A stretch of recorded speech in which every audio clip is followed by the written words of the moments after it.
This is one of my most recent acquisitions of musical instruments, a bandurria from Spain.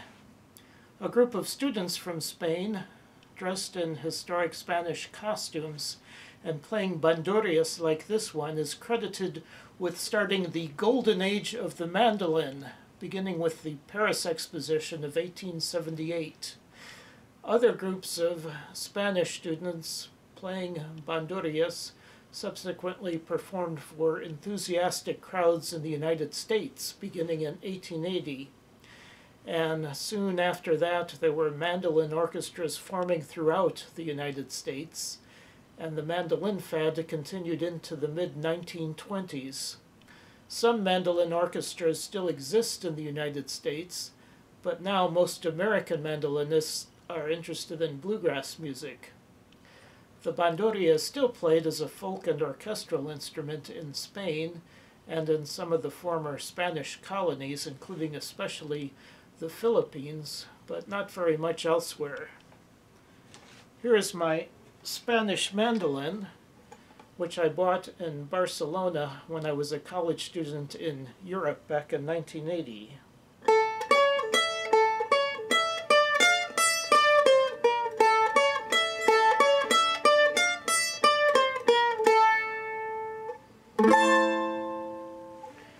Compared to the mandolin, the body of the bandurria is a lot bigger and the neck is a lot shorter, having only 12 frets to the sound hole.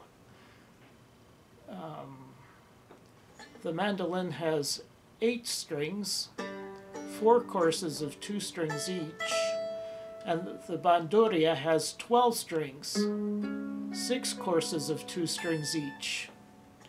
The mandolin has a floating bridge, meaning it's not stuck to the top of the instrument. It can be moved around to fine-tune the tuning. The bridge of the bandurria, on the other hand, is glued in place like the bridge of a guitar. The mandolin and the bandurria both use loop-end metal strings which attach to the tailpiece under here. Cover them.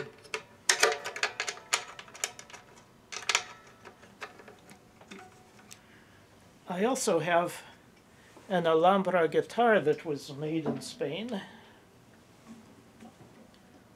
Over here.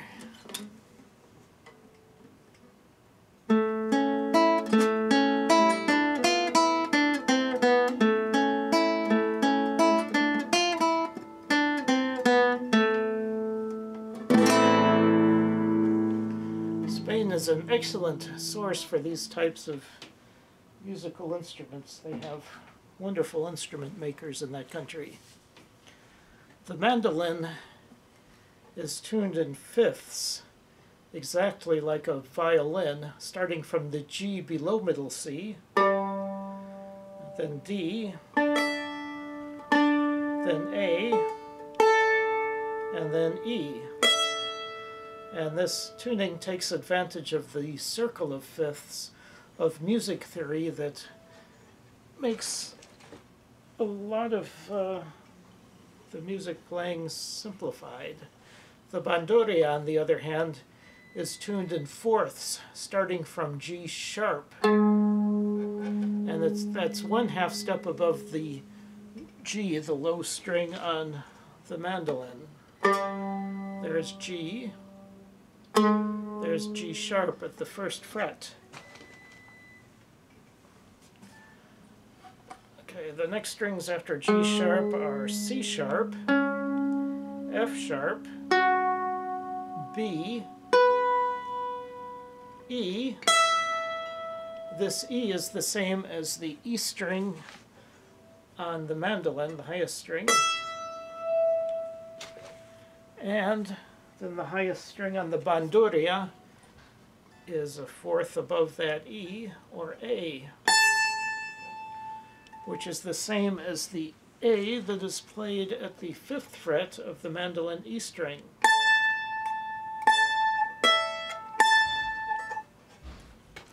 Now I've been finding it to be rather difficult to get accustomed to this tuning. Some of the simple Baroque pieces that I can easily play on a violin or mandolin are giving me a lot of trouble when I try to play them on the Bandurria. Also, you very seldom see any pieces written in the keys of G sharp, C sharp, or F sharp. So far I don't perceive the advantage of this tuning scheme, but maybe I'll get used to it eventually. Starting on the open G sharp string, the next note is A sharp at the 2nd fret, then B sharp at the 4th fret, and then C sharp at the 5th fret, which is the same as the open C sharp string. So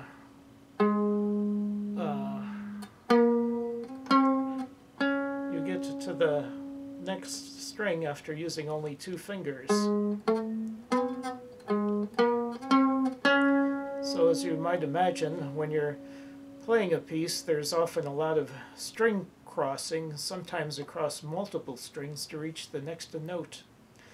And usually that way you end up having to use all of your fingers, not just 2 fingers. Okay, here's an A major scale starting from the 1st fret of the G sharp string. A, B, C sharp, D, E, F sharp, G sharp, A, B, C sharp, D, E, F sharp, G sharp, A.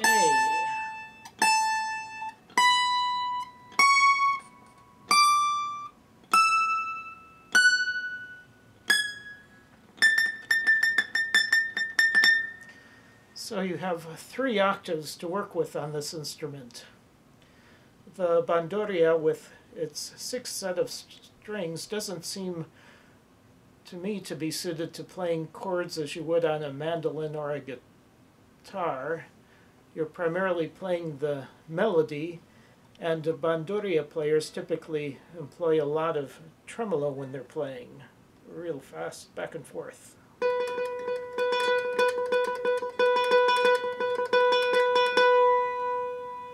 Now, sometimes you see Bandurrias for sale on eBay, but usually they're priced very high and they're often in very poor shape. eBay sellers are usually trying to make money.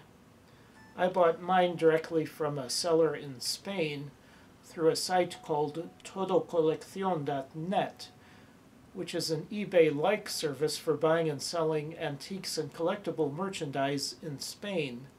I'll place a link to it in the description section below the video. If you see something there that you like, then be sure to ask the seller whether he accepts PayPal and whether he is willing to ship the item to your country and how much it will cost. The US dollar being rather weak compared to the euro right now, shipping to the United States can get costly for these things.